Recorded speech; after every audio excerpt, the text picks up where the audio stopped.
Ahli Parlimen Pakatan Harapan Pasir Gudang Hassan Abdul Karim berkata Malaysia sedang mengalami kehancuran ekonomi. Agak keras juga ulasan pemimpin keadilan ini. Namun, menurut pemerhatiannya, kerajaan telah terlepas peluang untuk mendapatkan pelaburan langsung asing (FDI). Beliau menamakan beberapa syarikat telah memindahkan operasi mereka dari negara ini pergi ke negara lain. Syarikat Gergasi Korea Selatan Hyundai telah menutup ibu pejabat wilayah bagi rantau Asia Pasifik di Malaysia dan berpindah ke Indonesia. Sebanyak 6.26 bilion ringgit telah dibelanjakan oleh Hyundai bagi membangunkan kilang baharunya di Indonesia. Malaysia melepas, hilang pelaburan langsung asing. Tak cukup itu, IBM, satu lagi syarikat gergasi dunia, telah menutup pusat penyampaian global miliknya di Cyberjaya dan berpindah ke Singapura. Malaysia melepas lagi FDI. Kata Hassan lagi, syarikat minyak global Shell juga sudah hilang kepercayaan terhadap Malaysia. Ia telah memindahkan operasinya dari Cyberjaya ke India. Cyberjaya dah tidak menjadi jaya lagi. Dah jadi cyber gagal nampaknya. Hassan menegaskan syarikat-syarikat pelaburan asing hilang kepercayaan terhadap sistem politik, masa depan ekonomi dan taraf korupsi yang tidak terkawal di Malaysia.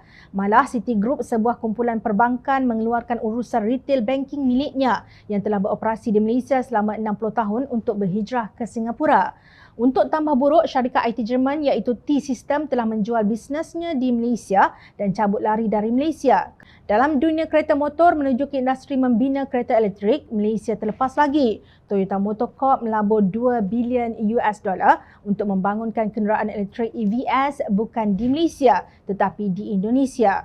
Malaysia tidak lagi ada daya tarikan FDI.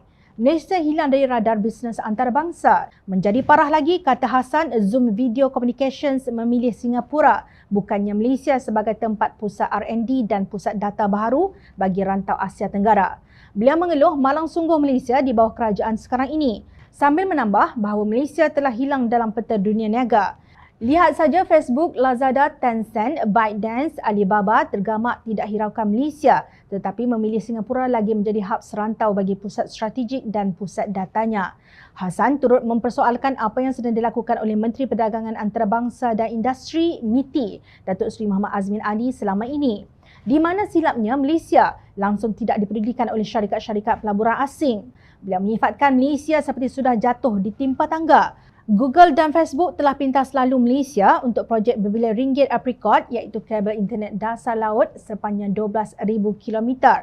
Kerana menurut beliau, dasar kabotaj Malaysia di bawah kerajaan sekarang gagal membuat keputusan tepat dengan cepat. Melepas lagi, aduhai Malaysia, apa malang nasibmu di bawah kerajaan yang gagal sekarang ini? Pakatan Harapan mengambil alih pemerintahan negara pada Mei 2018 dengan tekad untuk mengembalikan kegemilangan Malaysia sebagai harimau Asia.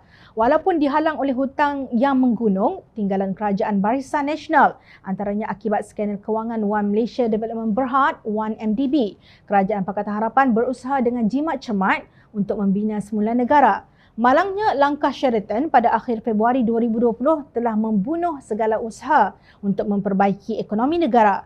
Kerajaan ketika itu telah dapat mengawal serangan COVID-19, tiada kematian. Namun, akibat pimpinan yang lemah, COVID-19 semakin dahsyat sehingga hari ini bilangan jangkitan kumulatif mencecah 2.77 juta kes dengan 31,591 kematian setakat 4 Januari 2022.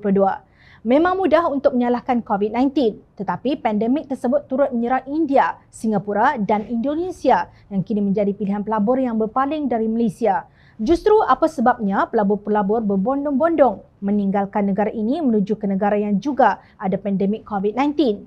Adakah pelabur tidak takut kepada pandemik yang sama di negara berkenaan? Jom channel nampak puncanya hanya satu.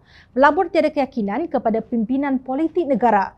Anehnya, pemimpin PNBN masih bermimpi bahawa ekonomi dijangka pulih pada 2022. Demikian kata Menteri di Jabatan Perdana Menteri Ekonomi Datuk Seri Mustafa Mohamad di Petik Sinar Harian pada 13 Disember 2021 lalu. Mustafa menegaskan di bawah rancangan Malaysia ke-12 RMK12, Malaysia menyasarkan untuk menjadi negara berpendapatan tinggi dan mempunyai kualiti hidup yang lebih baik menjelang 2025. Nak pelaburan berkualiti tinggi kononnya, yang ada pun sudah melarikan diri. Pemimpin seolah-olah tidak memahami ekonomi, walaupun ramai menteri yang menjaga kementerian yang berkait dengan ekonomi dan penasihat-penasihat ekonomi. Bagaimana masa depan negara jika trend ini berterusan?